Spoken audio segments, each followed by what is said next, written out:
The electromagnetic storm hit Kepler 442d like the planet had personally offended it.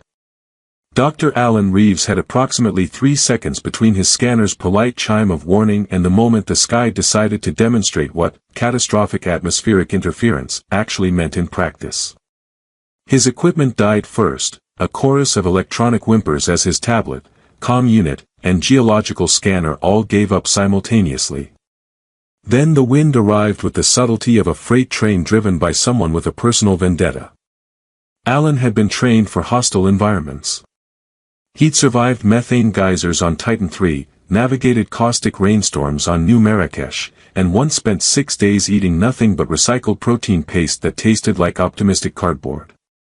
None of that prepared him for winds that seemed to physically hate him. The gusts didn't just push, they grabbed, twisted, and apparently had very strong opinions about which direction he should be traveling. He stumbled forward, squinting through the ochre dust that filled the air like the universe's worst sandblaster. His exosuit's helmet display flickered, gave him a cheerful, critical systems failure, smiley face, notification that some programmer had apparently thought was cute, and then died entirely. Fantastic. The Meridian's Hope was parked 7 kilometers north, which might as well have been on another continent given current circumstances. He needed shelter, and he needed it roughly 5 minutes ago. The cavern appeared through the dust storm like a gift from a deity with impeccable timing. Alan didn't question it, didn't even slow down to properly scan the entrance.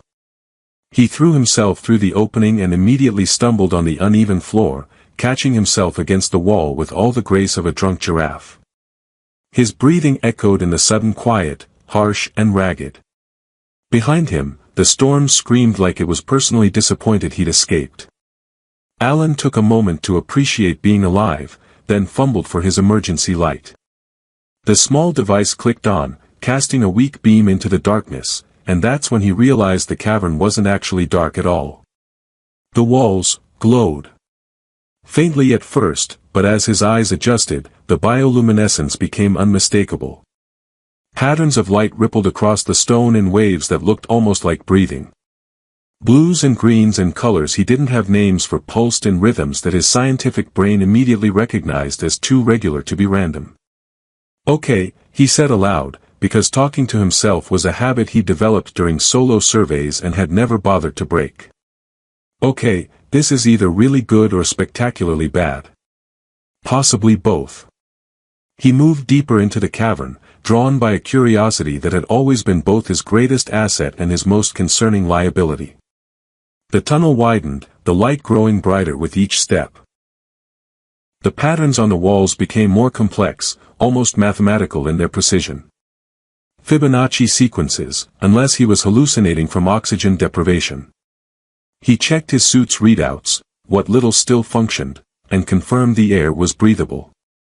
Mostly nitrogen and oxygen, trace amounts of argon, absolutely nothing that should support this kind of luminescence. The tunnel opened into a chamber that made Alan stop breathing for reasons that had nothing to do with atmospheric composition.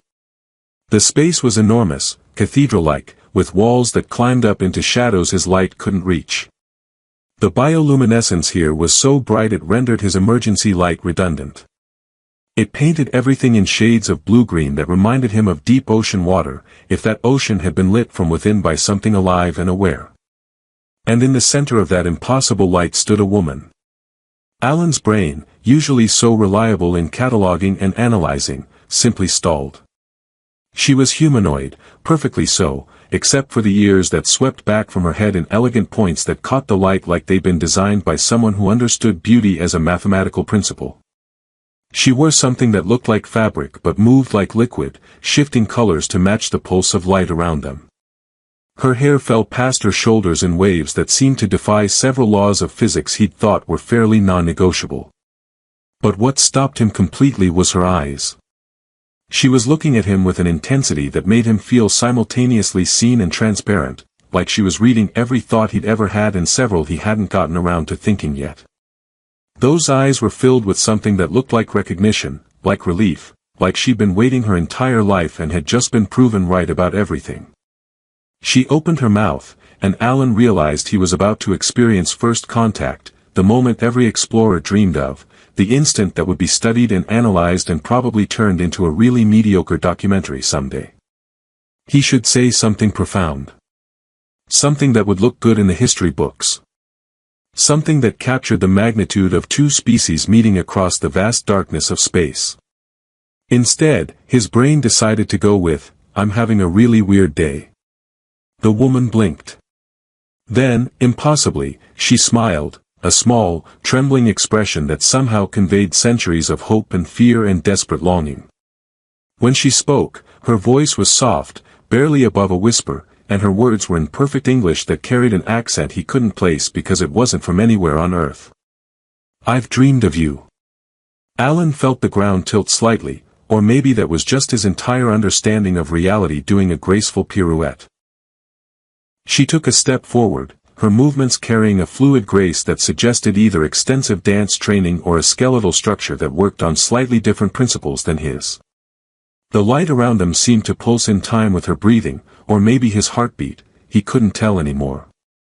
"I'm sorry," he managed, his voice coming out higher than he'd have liked. Could you run that by me again?" Her smile widened slightly, though tears were forming in her eyes, catching the light like small stars. "Every night. For as long as I can remember. I've seen your face." She raised one hand, fingers trembling. "The scar on your left hand. You were 7. A climbing accident." Alan looked down at his gloved hand automatically, at the place where a jagged white line marked where he tried to climb a tree that had very firm opinions about children. There was absolutely no way she could see it through his suit. There was absolutely no way she could know about it. "The way you count on your fingers when you're thinking through a problem," she continued, her voice breaking. "How you always check your equipment 3 times before a survey because the second time never feels quite certain enough. The song you hum when you think no one's listening, your mother used to sing it." The cavern was spinning now, definitely spinning. Alan's scientific training was screaming about coincidence, about cold reading, about a dozen rational explanations. But his mother had been dead for 15 years, and that song had been something private between them, and he was staring at an alien woman on a planet 47 light-years from Earth who apparently knew things about him that he'd never told anyone. "Who are you?" he whispered. She laughed and cried simultaneously, the sound echoing through the chamber like music. "I don't know if I can explain it in a way that makes sense. I don't know if any of this makes sense. But you're here. You're actually here, and you're real, and I've been so afraid that I was going insane, that centuries of isolation had broken something fundamental in my mind." She wiped at her eyes with the back of her hand. "I'm sorry. This is a terrible first impression. I've had centuries to prepare for this moment, and I'm completely falling apart." "Centuries," Alan repeated, because that seemed like one of the safer words to focus on out of everything she'd just said. "I'm the last," she said simply. "The last of my people. And I've been waiting for you because I saw you coming. Because somehow, across all the impossible distance and time, I've been connected to you." She met his eyes again, and the weight of that gaze was almost physical. "I know how this sounds. I know what you must be thinking." Alan's brain was thinking approximately 17,000 things simultaneously, most of them variations on sophisticated scientific terms for, what the hell. But what came out of his mouth was, "I think I need to sit down." Of course. She gestured to a formation of stone that looked suspiciously like it had been shaped into seating. "I'm sorry. I've forgotten how to do this. How to talk to someone who isn't a dream." He sat, grateful for solid stone beneath him. The woman remained standing, watching him with that same intense focus, like she was afraid he might evaporate if she looked away. The light continued its rhythmic pulse around them, beautiful and eerie and completely impossible. Finally, Alan did what he always did when the universe stopped making sense. He fell back on protocol, Alan had attempted her name 7 more times, each effort worse than the last, before she finally took pity on him and suggested he could call her something pronounceable. He'd offered Lyra, partly because it seemed appropriately celestial and partly because his brain was running on fumes and it was the first thing that popped into his head. She'd accepted with a graciousness that suggested either genuine pleasure or very advanced diplomatic training. Now they sat across from each other on the stone formations, and Alan was discovering that having a conversation with someone who claimed to have dreamed your entire life was significantly more complicated than his training had covered. The manual on first contact protocols had devoted 3 full chapters to avoiding cultural misunderstandings and exactly 0 pages to what to do when an attractive alien knows about that embarrassing incident in the university cafeteria that you'd successfully repressed for a decade. So when you say you've dreamed about me, Alan began, trying to organize his thoughts into something resembling scientific inquiry, are we talking metaphorical dreams? Visions? Prophetic hallucinations brought on by isolation and possibly questionable mushrooms? Lyra's expression suggested she was trying very hard not to laugh at him, which Alan found simultaneously embarrassing and oddly comforting. At least existential cosmic horror hadn't completely eliminated her sense of humor. Nothing metaphorical. Actual dreams, every time I sleep. Sometimes just fragments, images, feelings. Sometimes entire scenes from your life, playing out in perfect detail. That's. Alan paused, searching for the right word. Deeply concerning from a privacy standpoint. This time she did laugh, the sound echoing through the chamber in a way that made the bioluminescence flicker brighter. I'm sorry. I know this must be disturbing. If it helps, I didn't choose it. I was as confused as you are when it started. When did it start? I was young. Perhaps your equivalent of 6 years old. She tilted her head, and the gesture reminded Alan uncomfortably of a bird studying something fascinating and potentially edible. The first dream was of you in a classroom, struggling with mathematics. You kept erasing the same equation over and over. Alan felt his face heat. Fractions. I was terrible at fractions. You got there eventually, Lyra said, and there was something warm in her voice that made his chest tight. You always do. You're very persistent. Stubborn, my mother called it. Alan caught himself. Which you probably already know because apparently my life has been the universe's longest-running television program. I don't know everything, she said quickly. The dreams aren't constant or complete. There are gaps, sometimes years where I see nothing. And I never see the context, never understand what's happening around you. Just, you. Your actions, your reactions, moments of your existence without the framework to make sense of them. Alan processed this, his scientific brain beginning to engage despite the surreality. So you've been watching fragments of my life since you were a child, with no explanation for what you were seeing or why. Yes. That sounds absolutely terrifying. Lyra's smile turned sad. It was. Especially after my people died and I realized the dreams wouldn't stop. I thought perhaps they were a symptom of my grief, my mind creating a companion because I couldn't bear the silence. She gestured around them at the glowing walls. I had the entire archive of my civilization to explore, centuries of knowledge and memory stored in these organisms. But none of it explained you. These organisms, Alan said, latching onto the concrete scientific detail like a lifeline. The bioluminescence. They're not native to the cave. No. They're engineered. My people created them as a form of biological data storage. Each organism carries fragments of memory, experience, knowledge. Together, they form a complete record of everything we were. She stood, moving to the nearest wall and pressing her palm against it. The light responded immediately, patterns swirling faster, coalescing into something that almost looked like text. Watch. Alan stood and moved closer, fascinated despite himself. The patterns shifted, and suddenly the wall wasn't a wall anymore, it was a window into somewhere else. He could see structures that defied architectural logic, buildings that seemed to grow from the ground rather than being constructed. People moved through spaces that bent in ways that made his eyes hurt, their forms humanoid but clearly not human. They all had those same elegant, pointed ears. "This was my home," Lyra said softly. "Before the fade." "The fade? What killed us?" "Not a disease in the way you'd understand it.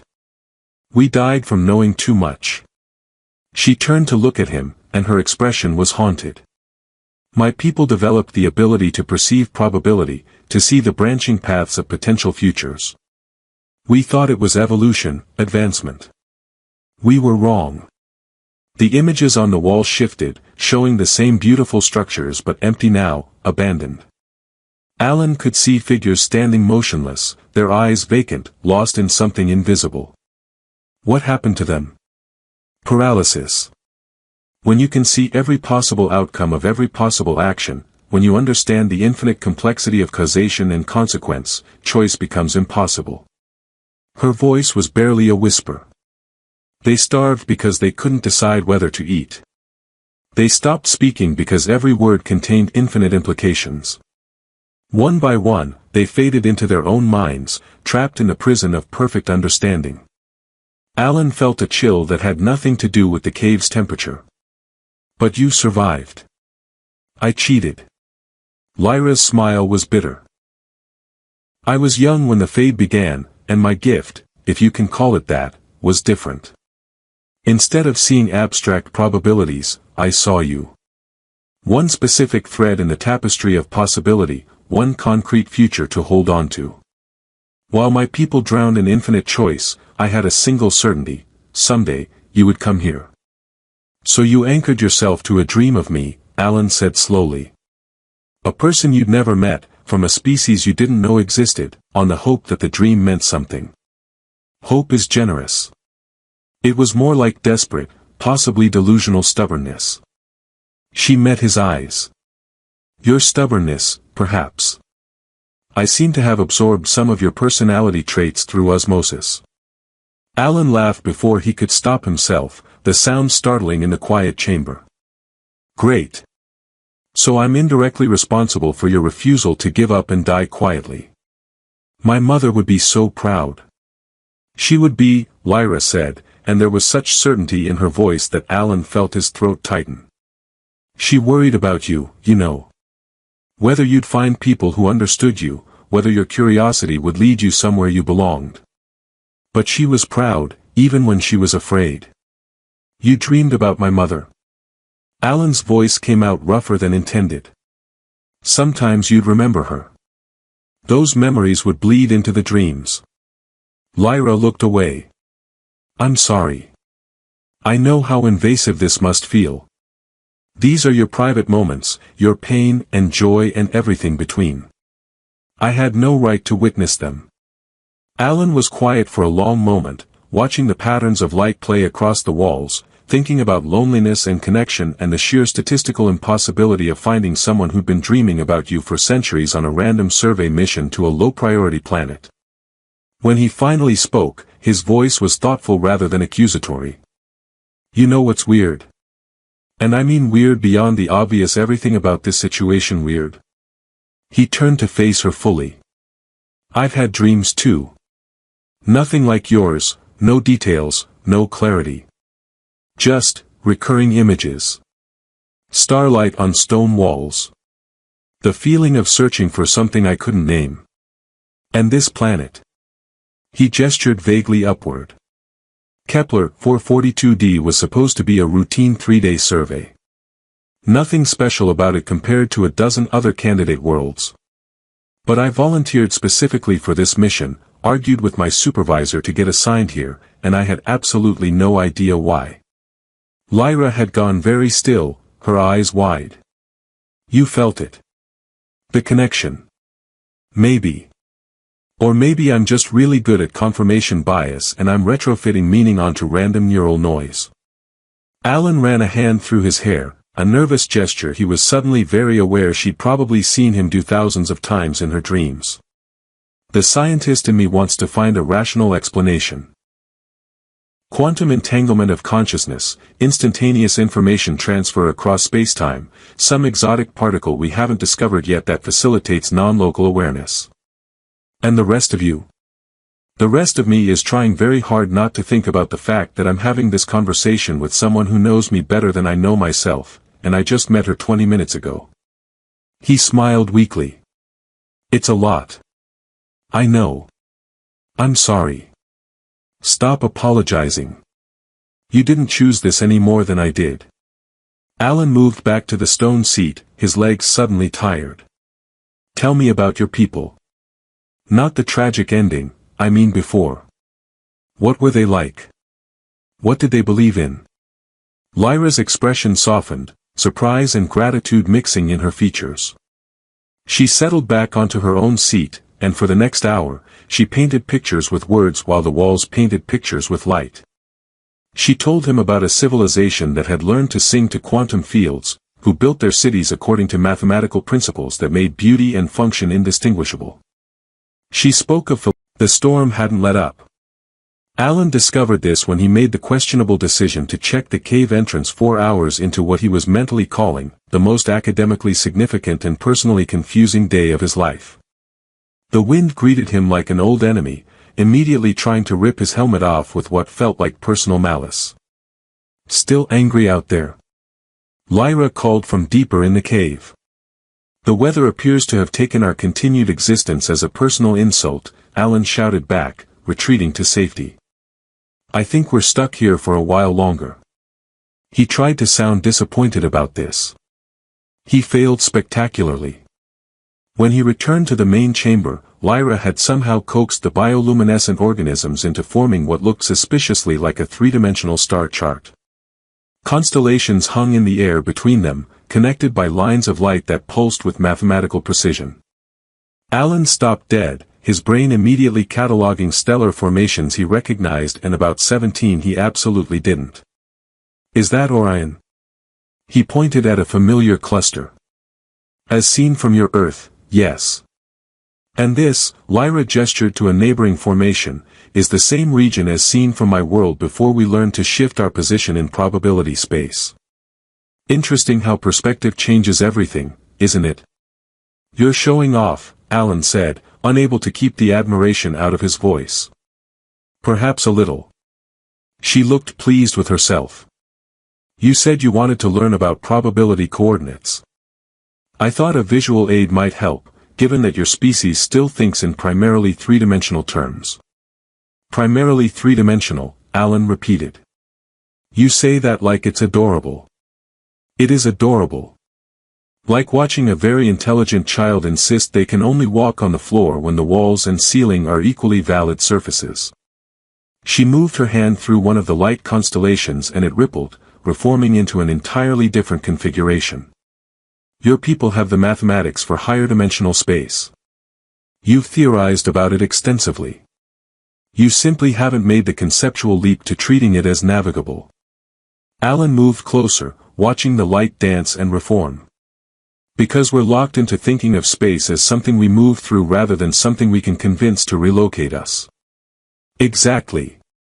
Lyra's enthusiasm was infectious.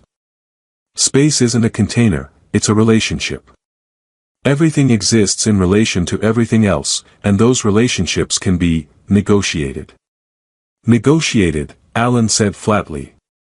You're telling me your people achieved faster-than-light travel by politely asking the universe to rearrange itself.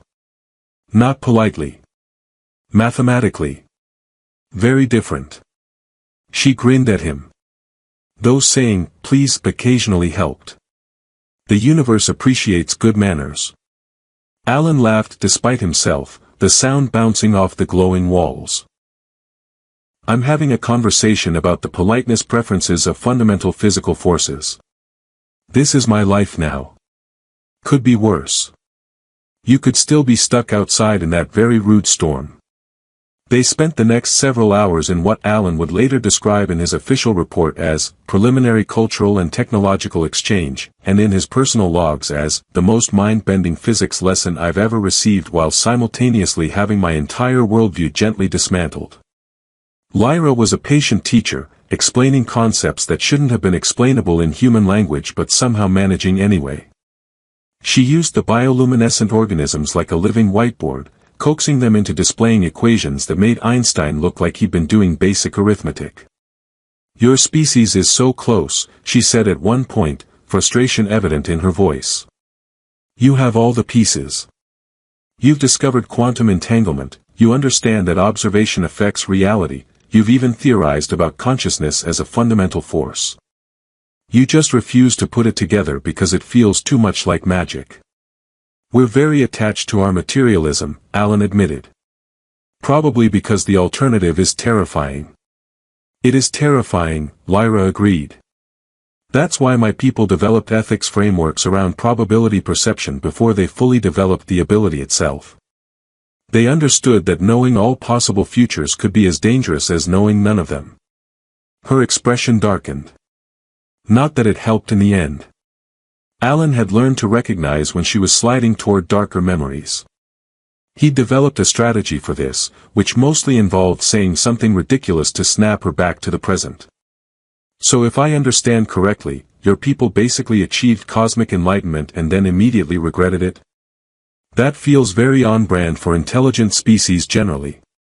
On-brand? Lyra's confusion was genuine. Common. Typical. We humans have a saying, "Be careful what you wish for." Alan gestured at the star chart still hanging between them. Every major technological advancement in human history has followed the same pattern. Discover something amazing, immediately wonder if we've made a terrible mistake, spend the next century arguing about it while using the technology anyway. That sounds exhausting. It really is. We invented nuclear fission and immediately used it to blow things up, then spent decades terrified we'd blow up everything, and now we're trying to figure out if we can use it to power spaceships without the blowing up part. Alan shrugged. We're a work in progress. Lyra was quiet for a moment, her head tilted in that bird-like way that Alan was beginning to find endearing rather than unsettling. "You know what's strange? In all my dreams of you, I never heard you talk about humanity this way. With affection and exasperation in equal measure. That's because I'm usually alone during surveys. No one to rant to about the absurdities of human nature except myself, and I already know my opinions." Alan paused. "What do I usually think about?" "In the dreams, I mean. Your work, mostly. Whatever problem you're trying to solve. You have this way of turning things over in your mind, examining them from every angle until they make sense." She smiled softly. "You think in questions. Even your statements are usually just questions wearing different clothing. My professors hated that about me. Your professors were short-sighted. Questions are how understanding begins." Lyra moved through the star chart, the light parting around her like water. "My people forgot how to ask questions. They became so focused on finding answers, on achieving perfect knowledge, that they lost the ability to sit with uncertainty. The not knowing became unbearable. Is that why you survived? Because you only had questions about me, no answers? Perhaps. Or perhaps I was simply too stubborn to fade away before finding out if you were real." She turned to face him fully. "I've had centuries to imagine this moment, you know. Meeting you. Talking to you. I've played out thousands of scenarios in my mind. And how's reality measuring up? You make more jokes than I expected. And you're taller than you appear in the dreams, which is disorienting." She paused. "But you're also exactly who I thought you'd be. Kind.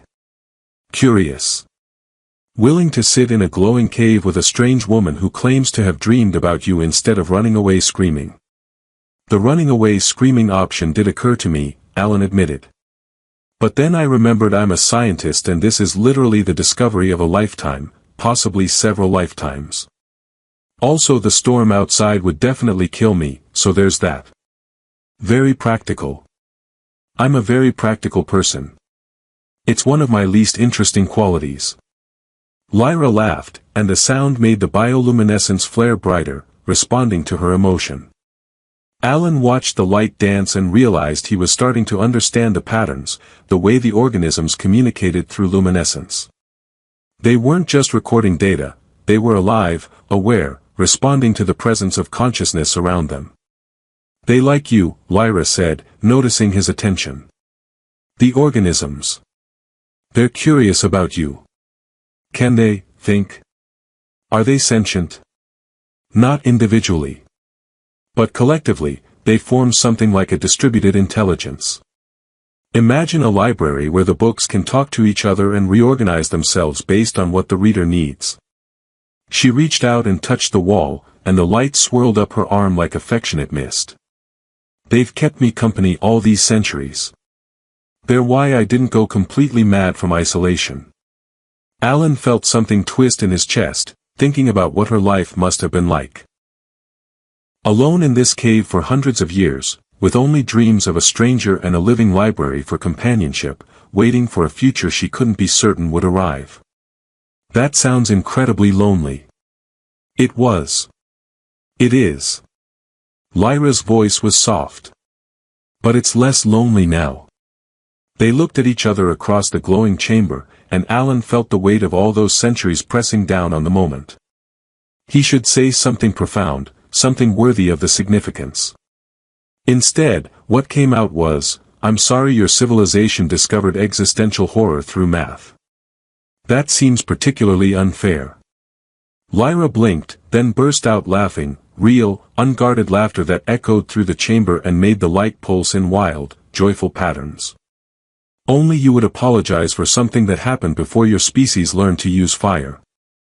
I'm a very apologetic person. It's one of my most annoying qualities, according to my ex-girlfriend." "You had a girlfriend?" "Dr. Sarah Chen.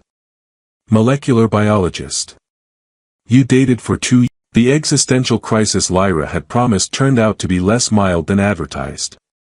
Alan discovered this approximately 30 seconds after she'd convinced him to let the bioluminescent organisms interface directly with his neural system, which in retrospect seemed like the kind of decision he'd mock someone else for making in a badly written science fiction novel.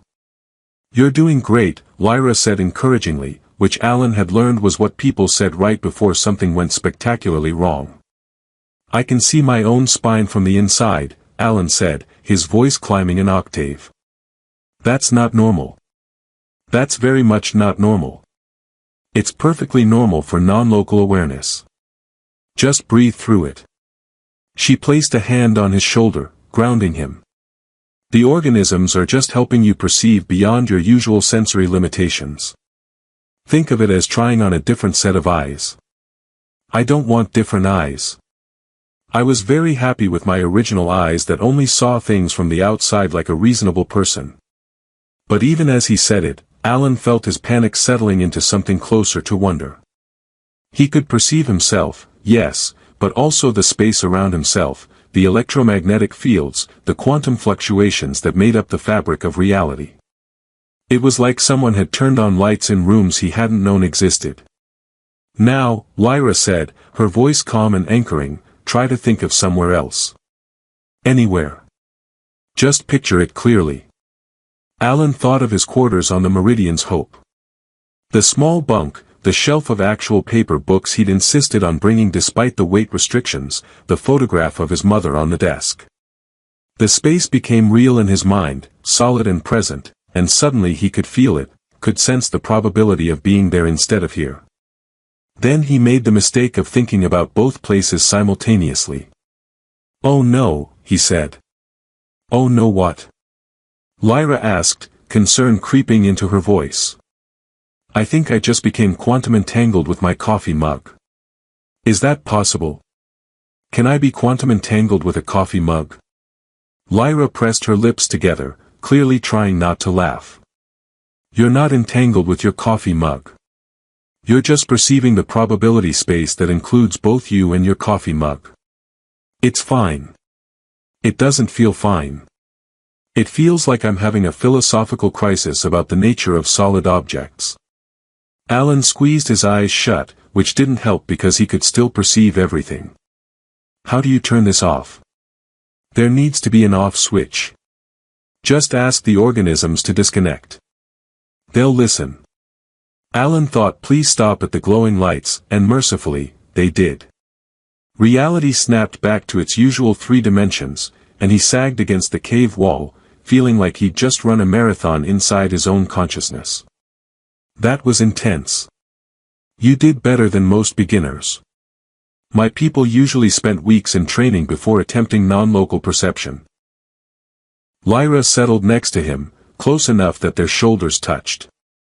The fact that you managed it at all suggests you might have some natural aptitude. Or I'm just really good at making terrible decisions. Alan rubbed his eyes. Though I have to admit, that was incredible. Terrifying, but incredible. Most worthwhile things are. She was quiet for a moment. My people spent generations developing these abilities, refining them, learning to navigate probability space as naturally as you navigate physical space. They thought they were evolving toward something greater. But they were actually evolving toward paralysis. Yes. Lyra's voice was heavy. The more they could see, the less they could act. Every choice became an impossible weight. Should I speak or stay silent? Both futures exist, both have consequences that ripple outward infinitely. Which timeline is correct? Which version of myself should I become? She turned to look at him. How do you choose when you can see every outcome? Alan thought about this, his scientist brain engaging with the problem. You can't. That's the point, isn't it? Choice requires uncertainty. If you know exactly what will happen, it's not really a choice anymore, it's just following a script. Exactly. They became trapped in their own omniscience. She gestured at the glowing walls. The archives contain their final thoughts, their last moments of coherent consciousness before the fade took them completely. They understood what was happening. They knew they were dying from knowledge. But understanding their condition didn't give them the power to change it. That's horrifying. It is. And I think about it constantly because I'm still here, still dreaming, still seeing fragments of possible futures. Lyra's hands twisted together in her lap. What if I'm just slower? What if the fade is still coming for me, and I've simply delayed it by anchoring myself to you? Alan felt his chest tighten. Have your abilities gotten worse? Since I arrived? No. Better, actually. Clearer. She smiled, but it didn't reach her eyes. I can see more now than I ever could before. Not just you, but the space around you, the choices branching from this moment. It's exhilarating and terrifying. What do you see? Lyra was quiet for so long that Alan thought she might not answer. When she finally spoke, her voice was barely above a whisper. 2 main probability branches. In one, you leave when your team arrives. You take samples, documentation, whatever evidence you can carry. You return to your ship and report your findings. Teams will come, scientists and researchers and bureaucrats. They'll study this place, study me. I'll become the last living specimen of my species, a curiosity to be examined and catalogued. Alan's stomach churned. And the other branch? I don't know. That's what terrifies me. She turned to face him fully. I can see the moment of choice approaching, I can see it branching, but one path leads into darkness. Not death, not exactly, but something my abilities can't penetrate. An unknown future. Unknown doesn't have to mean bad. Unknown means uncertain. And I've never been good with uncertainty. None of my people were. She laughed bitterly. We spent millennia trying to eliminate uncertainty from existence, and it killed us. Alan reached out and took her hand before he could second-guess the impulse. Her fingers were cool, her skin smooth and alien and perfectly familiar all at once. Lyra, you've been living with uncertainty your entire life. You anchored yourself to dreams of someone you'd never met, from a species you didn't know existed. You survived centuries alone on the hope that those dreams meant something. That's not someone who can't handle uncertainty.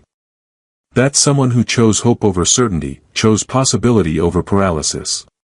She stared at their joined hands like she couldn't quite believe they were real. I never thought of it that way. That's because you're too close to your own story. Outside perspective helps. Alan squeezed her hand gently. You're not your people. You're not doomed to repeat their fate. You made different choices.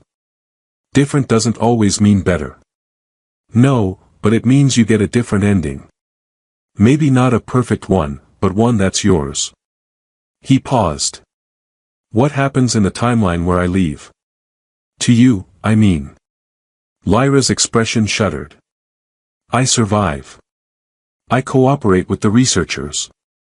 I help them understand the archives, translate what my people left behind. I become useful. But I'm alone again. Different faces asking questions instead of silence, but still fundamentally alone. She met his eyes. The dreams change. Instead of seeing your life continuing somewhere, moving forward into futures I can't follow, I see you looking back. Wondering. Regretting, maybe. Alan felt like someone had reached into his chest and squeezed. What do I regret? I don't know. The dreams are fragmented, unclear. Just the sense of something left unfinished, a choice that echoes.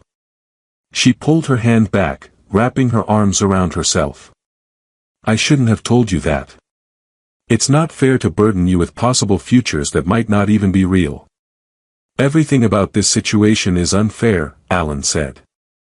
Fair went out the window around the time you told me you'd been dreaming about my childhood math homework. He stood, pacing across the glowing chamber, his mind racing. Okay. Let's think about this logically. I'm not sure logic applies to precognitive dream connections. Logic applies to everything. It's just sometimes the logical answer is, this is completely inexplicable and we need to accept that. Alan ran his hand through his hair, the gesture automatic. So you can see the timeline where I leave, where you stay. It's clear, detailed, you can follow it forward. Yes. But the other timeline, the one where, what? Where I stay. Where you come with me. That one is dark, unknown, unpredictable. Yes. And you're afraid of it. Lyra stood as well, meeting his eyes across the space. Of course I'm afraid of it. I've spent my entire existence clinging to whatever certainty I could find. The dreams of you were my anchor, my one guaranteed truth in a universe of infinite possibility. Now you're here, and that truth is real, and I have to choose what comes next.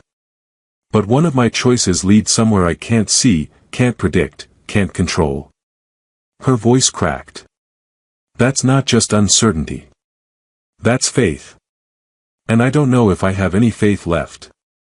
Alan moved back to her, closing the distance between them. You had faith that I'd come. You had faith that the dreams meant something. You had faith that holding on was worth it. That was different. I could see you. I had evidence. You had fragments. The rescue team arrived exactly on schedule, which Alan had learned to expect from Lieutenant Sarah Okonkwo, who ran operations with the precision of someone who'd memorized the manual and then improved upon it. Her voice crackled through his calm with characteristic efficiency. Dr. Reeves, we have visual on your beacon. Preparing to enter the cave system. Please confirm you're mobile and uninjured.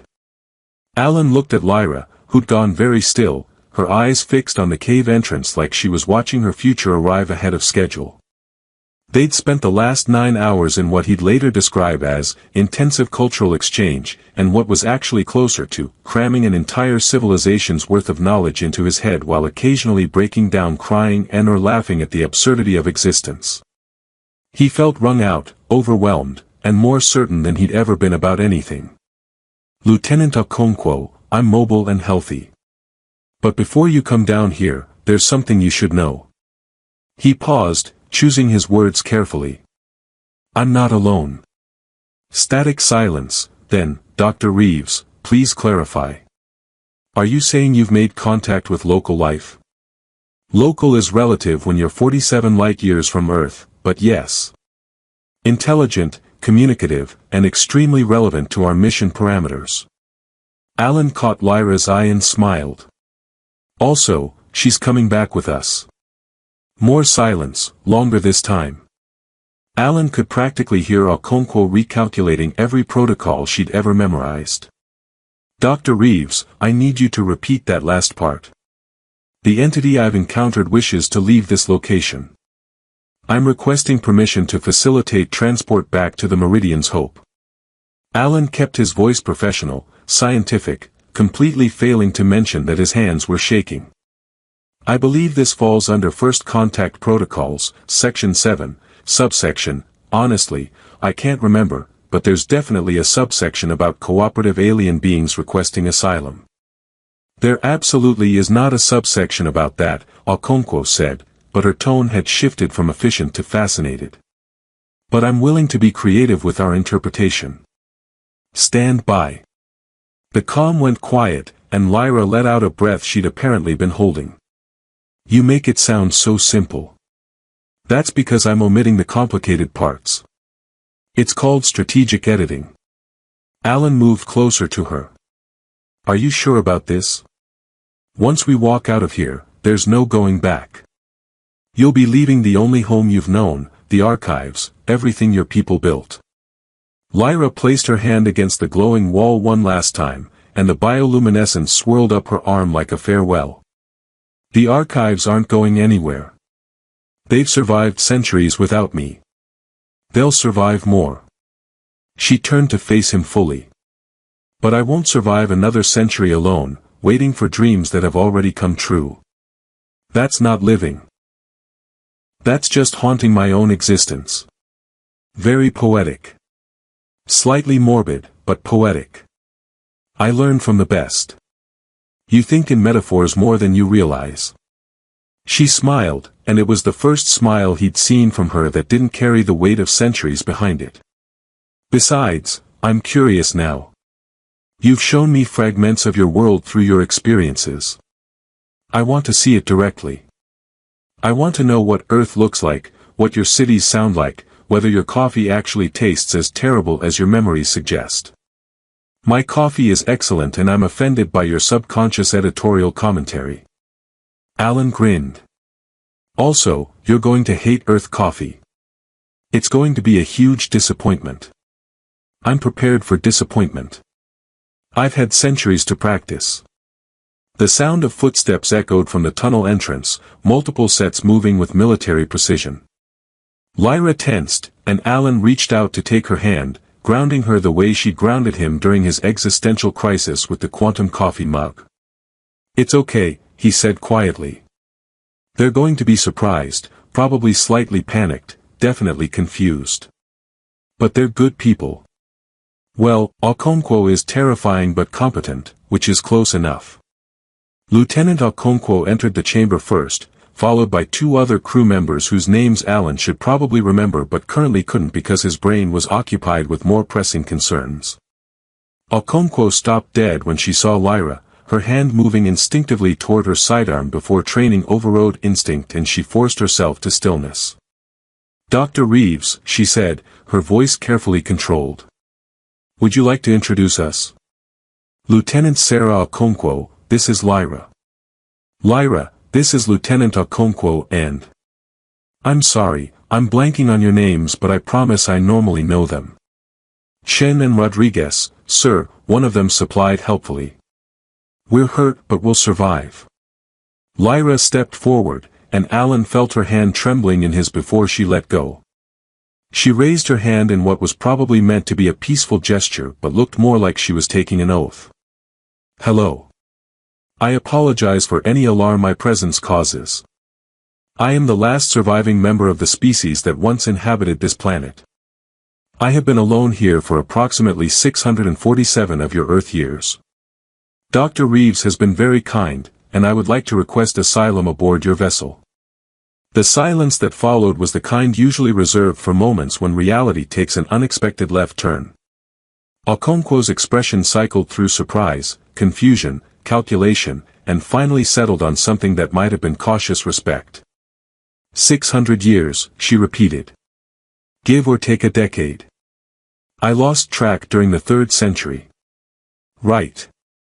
Of course. Okonkwo looked at Alan. Dr. Reeves, I'm going to need a full report. I'll write you several full reports. Possibly a short book. Maybe a musical. Alan was aware he was babbling but couldn't quite stop. The short version is that Lyra's people achieved technological and cognitive capabilities that we can barely theorize about, archived their entire civilization in those glowing organisms you're trying very hard not to stare at, and then died from the philosophical implications of knowing too much. Lyra survived through a combination of stubbornness and what I'm going to diplomatically call unique neurological circumstances. He means I dreamed about him for centuries and used that as an anchor to avoid existential paralysis, Lyra added helpfully. I realize that sounds concerning, but I promise I'm mostly stable. Rodriguez made a strangled sound that might have been a suppressed laugh. Chen had given up on suppressing anything and was openly staring at the bioluminescent walls with the expression of someone whose entire worldview was being actively redecorated. Okonkwo, to her credit, took approximately 15 seconds to process this information before nodding once, sharply. Okay. We're going to proceed with first contact protocols, improvised heavily because nothing in the manual covers precognitive dreams spanning multiple centuries. Lyra, welcome aboard the Meridian's Hope. We'll need to conduct some medical evaluations, establish communication protocols, and figure out where you're going to sleep, but those are all manageable problems. She turned to Alan. Dr. Reeves, grab whatever samples you can carry. We're lifting off in 2 hours before this planet throws another tantrum. The next hour was controlled chaos. Alan collected samples of the bioluminescent organisms, with Lyra's guidance and permission, carefully extracting enough to preserve genetic data without damaging the archive. Chen and Rodriguez set up portable scanners, documenting everything they could while asking questions that ranged from, how does this work, to, is any of this going to explode? Lyra answered what she could, her initial nervousness fading as she realized they were more curious than threatening. Okonkwo pulled Alan aside while the others worked. You understand the implications of what you're bringing back, right? Not just the scientific discovery, which is already going to turn multiple fields upside down, but her specifically. An individual who's lived for centuries, who has abilities we can't explain, who claims to have been dreaming about you specifically. I'm aware, Alan said quietly. There are going to be questions. Investigations. Ethics committees. People are going to want to study her, test her, figure out how she works. Okonkwo's expression was serious. You need to be prepared to protect her from that. From people who'll see her as a resource rather than a person. Alan looked across the chamber to where Lyra was explaining something to Chen, her hands moving expressively, the bioluminescence responding to her enthusiasm. I know. I've been thinking about it. That's why I'm going to request a leave of absence from active survey duty. Someone needs to advocate for her, help her navigate our bureaucracy, make sure she's treated with the dignity she deserves. He smiled slightly. I figure the person she's been dreaming about for 600 years is probably qualified for the job. You're going to throw away your career for someone you met 2 days ago. I'm going to redirect my career toward the most significant discovery in human history, which happens to involve someone I met 2 days ago but have somehow known my entire life. Alan shrugged. Besides, my career was getting boring. Mostly rocks and atmospheric readings. This is much more interesting. Okonkwo studied him for a long moment, then smiled, a rare expression that transformed her entire face. You've changed, Dr. Reeves. 2 days ago you were the most cautious scientist on this ship. Checked everything 3 times, never took unnecessary risks, followed protocols like they were sacred texts. What can I say? Meeting someone who's been watching you in their dreams for centuries puts things in perspective. Alan grinned. Also, I think some of her stubbornness rubbed off on me. Possibly through quantum entanglement. That's not how quantum entanglement works. Are you sure? Because I'm not sure about anything anymore, and it's surprisingly liberating. They made it back to the ship with 20 minutes to spare before the next storm system rolled in. Lyra stood at the cave entrance for a long moment, looking back at the glowing archives, and Alan stood beside her in silence, understanding that some goodbyes needed space. They would have liked you, she said finally. My people. You ask the right questions. I learned from someone who spent centuries sitting with uncertainty. She was a good teacher. They boarded the shuttle, Lyra taking her first steps away from the only home she'd ever known, toward a future she couldn't predict and had finally learned to embrace. As the ship lifted off, Alan watched her press her hand against the viewport, watching her planet recede below them, and saw not grief but wonder in her expression. It's beautiful from up here, she said softly. I never knew. Wait until you see Earth. We have oceans that would blow your mind. Also terrible coffee, but the oceans make up for it. She laughed, the sound bright and unguarded, and Alan felt something settle in his chest that he hadn't known was unsettled. The ship broke atmosphere, stars spreading across the viewport in impossible profusion, and Lyra gasped with delight. I can see them, she whispered. Not in dreams, not in probability space. Just, actually see them. Pretty great, right? It's perfect. She turned to him, her eyes bright with tears and starlight. I was so afraid of the unknown timeline, the future I couldn't see. But this, being here, seeing this, choosing this moment, it's better than any future I could have predicted. Alan smiled, thinking about all the choices that had led to this moment, all the impossible coincidences and quantum improbabilities that had brought them together. You know what the really funny part is? I volunteered for this mission. Argued with my supervisor to get assigned here. I had no idea why I felt so strongly about surveying this particular unremarkable planet. It wasn't unremarkable to you. Some part of you knew. Lyra smiled. We've been calling to each other across space and time, dreaming each other into existence. That's incredibly romantic and also slightly terrifying from a causality standpoint. I've learned to embrace terrifying. A very persistent scientist taught me that uncertainty can be beautiful. The Meridian's hope jumped to FTL, stars stretching into lines of light, and somewhere in the vast improbability of the universe, two timelines collapsed into one. Alan didn't know what came next, none of the certainty Lyra's people had died trying to achieve, none of the answers they'd thought would save them. Just questions, possibilities, and the woman beside him who'd chosen hope over certainty, connection over isolation, messy reality over perfect dreams. Chen's voice crackled over the intercom, Dr. Reeves, the captain wants to see you both on the bridge. Also, Rodriguez bet me 20 credits that you'd brought back a girlfriend instead of rock samples, and I hate that he was right. Lyra looked at Alan, eyebrows raised. Girlfriend? Technically inaccurate. We haven't actually discussed relationship parameters. Alan felt his face heat. Though I should mention that I find you fascinating, brilliant, and possibly the most interesting person I've ever met, which I realize is inadequate given the circumstances, but I'm working with limited vocabulary here. She laughed, took his hand, and squeezed gently. We have time to figure out the vocabulary. We have all the time we couldn't see coming. They walked toward the bridge together, toward questions they couldn't answer and futures they couldn't predict, and Alan had never been more certain of anything in his life.